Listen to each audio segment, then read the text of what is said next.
துரோகத்தினுடைய மொத்த வடிவம் எடப்பாடி பழனிசாமி.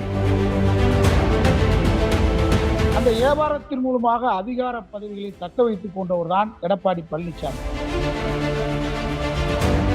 எடப்பாடிக்கு அதிகார போதை, அதிகார மமதை, ஊழல் பணம் கொள்ளை கொள்ளையாக கோடிக்கணக்கில் அடிச்சு வச்சிருக்கிற பணத்தினுடைய விளையாட்டு தான் இந்த பொது. இந்த ஒன்றுபட்ட அதிமுகவுக்கு எடப்பாடினால எந்த ஜென்மத்திலையும் பொதுச் செயலாளர் வர முடியாது. ஓபிஎஸ் கட்சி நலன் கருதி அவமானப்பட்டாலும் இந்த பொதுக்குழுவில் கலந்து கொண்டு அவர் வந்தது இந்த கட்சியின் ஒற்றுமை கருதி தான். எலும்புக்கு எங்க கிடைக்குது அங்க போகிற நாயில தான் ராஜன் செல்லப்பாவே, செல்லூர் ராஜிய, உதயகுமார மக்கள் பார்க்கிறாங்க. பிஜேபி எதுக்குறதுக்கு ஒற்றை தலைமை தான் தேவை, இரட்டை தலைமை எடுக்க முடியாதா? இப்பயும் சொல்றேன், ஜூலை 11 எடப்பாடி அணி பொதுக்குழு தான் நடக்குமே தவிர அண்ணா திராவிட முன்னேற்ற கழக பொதுக்குழு நடக்காது. நியூஸ் லைட் நேயர்களுக்கு வணக்கம். சுமார் 10 நாட்களாக பார்த்தீங்கன்னா அதிமுகவில் ஒற்றை தலைமையா இரட்டை தலைமையா அப்படின்ற ஒரு மிகப்பெரிய சர்ச்சை போயிட்டே இருந்தது. இன்றைக்கி செயற்குழு கூட்டமும் நடந்துருச்சு. அந்த செயற்குழு கூட்டத்தில் இந்த தீர்மானம் நிறைவேற்றக்கூடாது அப்படின்னு உச்சநீதிமன்றம் ஒரு விதிமுறையை விதிச்சிருந்தாங்க. இதை தொடர்ந்து ஜூலை 11 இந்த செயற்குழு கூட்டம் மறுபடியும் நடக்கும் அப்படின்ட்டு சொல்லப்பட்டிருக்கு. இந்த நிகழ்வு குறித்தும் இந்த நிகழ்வோட நீட்சி குறித்தும் என்னவா இருக்கும் அப்படின்ட்டு அண்ணா திராவிட மக்கள் முன்னேற்ற கழக தலைவர் பசும்பொன் பாண்டியன் சில தகவல்களை நம்ம கூட பகிர்ந்துக்க இருக்கிறாரு. வணக்கம். வணக்கம். வணக்கம். கடந்த 10 நாளாக பார்த்தீங்கன்னா அதிமுகவில் ஒற்றை தலைமையா இல்லை இரட்டை தலைமையா அப்படின்ற ஒரு நீண்ட ஒரு வாதம் போயிட்டே இருந்தது. அந்த பிரச்சனை எங்க இருந்து ஆரம்பிக்குது அப்படின்றத பத்தி கொஞ்சம் சொல்லுங்க. பிரச்சனை எங்கே ஆரம்பிக்குதுன்னு சொன்னா, துரோகத்தினுடைய மொத்த வடிவம் எடப்பாடி பழனிசாமி. அவருக்கு எப்படின்னு கேட்டா,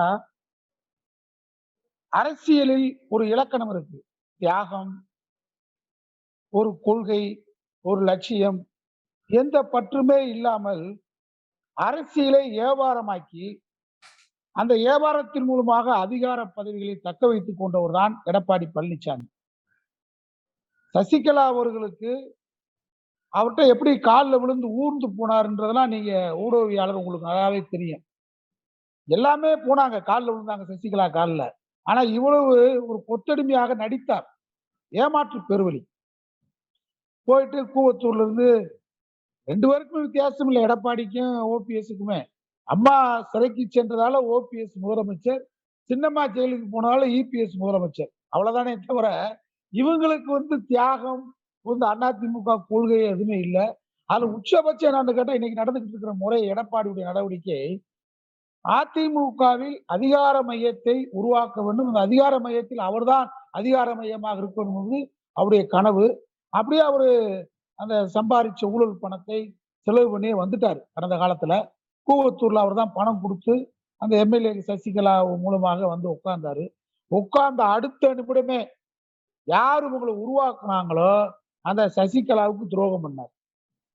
அவங்க குடும்பத்தை கட்சியிலிருந்து அப்புறப்படுத்தினார். அதனால இந்த ஒரு படத்துல பாத்தீங்கன்னா, சத்யராஜ் அமாவாசை கேரக்டர்.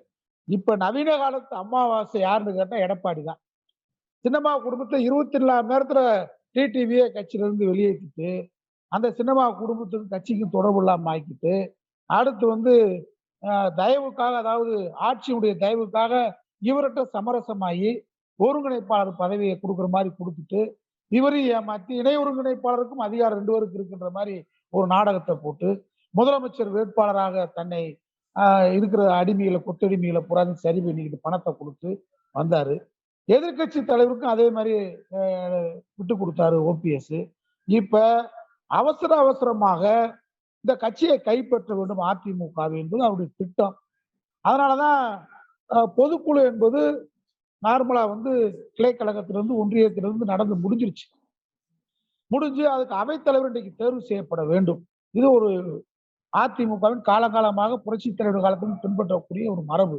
ஆனா இவர் மாவட்ட செயலாளர் கூட்டத்துல போட்டு திடீர்னு சொல்லி ஓபிஎஸ் ஒருங்கிணைப்புக்கே தெரியாம நான் ஒற்றை தலைமை தான் அன்னைக்கு தீர்மானம் கொண்டு வரணுங்கிற மாதிரி பண்ணாரு. அதிமுக சட்ட விதி அதுக்கு இடம் கொடுத்தாரு. இன்றைக்கு அந்த சட்ட விதியின் அடிப்படையில ஓபிஎஸ் வெற்றி பெற்றிருக்கிறாரு. இவங்களால நினைச்சதை நிறைவேற்ற முடியல. ஆனா நாட்டுல இருக்கக்கூடிய 83, 90% நிர்வாகிகள் போயிட்டான்னு சொன்னாங்க. நிர்வாகிகள் தான் எடப்பாடிட்ட போயிருப்பாங்கல்ல.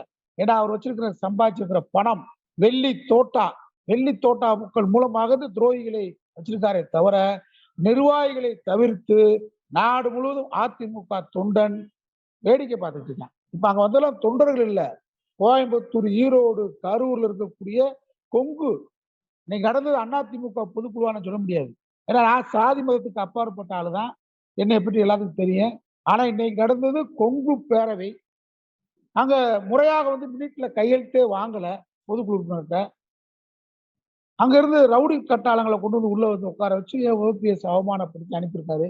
ஆனா ஓபிஎஸ் பொறுத்த அளவுல இன்றைக்கு அவருக்கு சட்ட ரீதியான வெற்றி பெற்றிருக்கு. இதுக்கு காரணம் என்னன்னு கேட்டா, எடப்பாடிக்கு அதிகார போதை, அதிகார மமதை, ஊழல் பணம் கொள்ளை கொள்ளையாக கோடிக்கணக்கில் அடிச்சு வச்சிருக்கிற பணத்தினுடைய விளையாட்டு தான் இந்த பொதுக்குழு. இப்போ இந்த பொதுக்குழு வந்து இந்த மாதிரி ஒரு இக்கட்டான சூழ்நிலையில் ரொம்ப சர்ச்சைக்குள்ளான முறையில் தான் இன்றைக்கி நடந்து முடிஞ்சிருக்கு. ஆனால் மறுபடியும் வந்து 11ஆம் தேதி வந்து பொதுக்குழு அந்த செயற்குழு கூட்டத்தையும் பொதுக்குழு கூட்டுவோம். அப்போ என்ன மாதிரி நடவடிக்கைகள் வந்து எடுப்பாங்க எடப்பாடியோட அணியினர்? எடப்பாடி அணியை வந்து அதிமுகவில் எடப்பாடி அணி போகும். அதிமுக ஓ பன்னீர்செல்வம் அணின்னு தான் பிரியுமே தவிர இனிமே ஒன்றுபட்ட அதிமுகவுக்கு எடப்பாடினால எந்த ஜென்மத்திலையும் பொதுச் செயலாளர் வர முடியாது. அது நான் அதிமுகவுடைய அம்மாவுடைய தொண்டன், ஒரு வழக்கறிஞர். இந்த அதிமுக வழக்கு விஷயமாக நான் உச்சநீதிமன்றம் வரை கடந்த காலத்தில் சென்று போராடியவன். இந்திய தேர்தல் ஆணையத்திலே நான் இதற்காக போராடி வந்த அடிப்படையில் இந்த வழக்கை நான் தெளிவாக சொல்றேன். அண்ணா திராவிட முன்னேற்ற கழகத்திற்கு பொதுச் செயலாளராக நிச்சயமாக ஒன்றுபட்ட அதிமுகவுக்கு எடப்பாடி வர முடியாது. இனிமே என்ன ஆகும்னு கேட்டா அதிமுக எடப்பாடி அணி, அதிமுக ஓபிஎஸ் அணி, அதிமுக பசும்பொன் அணி, அதிமுக சசிகலா அணி, இப்படிதான் அணி கேட்கும். அதனால அதிமுக ரெட்டலை இனிமே எடப்பாடி கிடைச்சிடும். அல்லது அவளு ராயப்பட்ட அலுவலகத்தை பயன்படுத்தலாம். கட்சி கொடியை நாங்க எல்லாமே கட்சி கொடியை தான் பயன்படுத்துவோம்.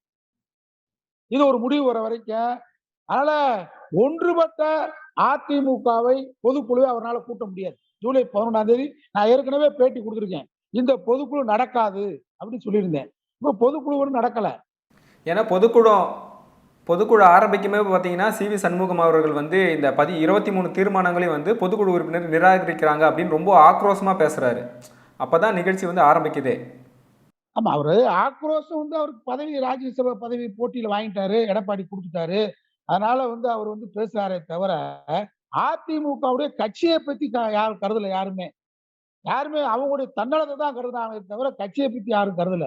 ஆனா இந்த இடத்துல எனக்கு ஓபிஎஸ் பிடிக்கலன்னு சொன்னாலும், ஓபிஎஸ் கட்சி நலன் கருதி அவமானப்பட்டாலும் இந்த பொதுக்குழுவில் கலந்து கொண்டு அவர் வந்தது இந்த கட்சியின் ஒற்றுமை கருதி தான். இதுல கழுதையில முன்னூட்ட பின்னூட்ட கிடையாது. நான் 2 பேருமே எனக்கு பிடிக்காது. 2 பேருமே அம்மாவுக்கு துரோகம் பண்ணவங்க.